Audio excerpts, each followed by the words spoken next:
السلام علیکم ورحمۃ اللہ وبرکاتہ۔ میرا نام گوری ترجمہ فرحان ہے۔ میں 5ویں بی میں پڑھتا ہوں۔ میں رئیس ہائی اسکول میں پڑھتا ہوں۔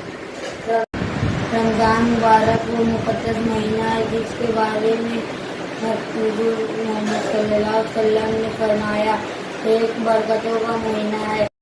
مسلمانوں تم پر روزے اس طرح فرض کر دیے گئے جس طرح تم سے پہلے امتوں پر قوموں پر اس سے پہلے فرض کر دیے گئے تاکہ تمہیں تقویٰ پیدا ہو۔ ماہ رمضان وہ ہے جس میں قرآن اترا جو اپنی ولی نور سے انسان کی ہدایت کا ذریعہ ہے۔ روزے کی برکت حاصل کرنے کے لیے دن بھر ایسا طرز عمل اختیار کرتے جو تقویٰ کے تقاضے پورے کرے۔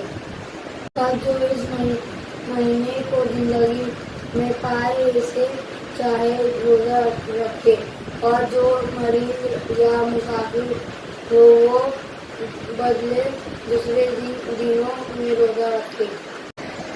میں رمضان کی ایک نظم پڑھنے جا رہا ہوں۔ رمضان کا جب نظر آ گیا، چاند رمضان کا جب نظر آ گیا، مالک کے دو جہاں سب کے گھر آ گیا۔ رحمتیں برکتیں بانٹنے کے لیے، رحمتیں برکتیں بانٹنے کے لیے ماہ رمضان مسلمان کے در آ گیا۔ صوم و صلات جو سمجھ جائے گا، وجہ صوم و صلات جو سمجھ جائے گا اس کو جینے کو سمجھو ہنر آئے گا۔ ہے مسلمان تو اسلام کا ایک شجر، ہے مسلمان تو اسلام کا ایک شجر جس میں اسلام کا بھی ثمر آ گیا۔ میرے مالک تو مجھ پہ بھی کر دے کرم، میرے مالک تو مجھ پہ بھی کر دے کرم، اب تیری مغفرت کا بہر آ گیا۔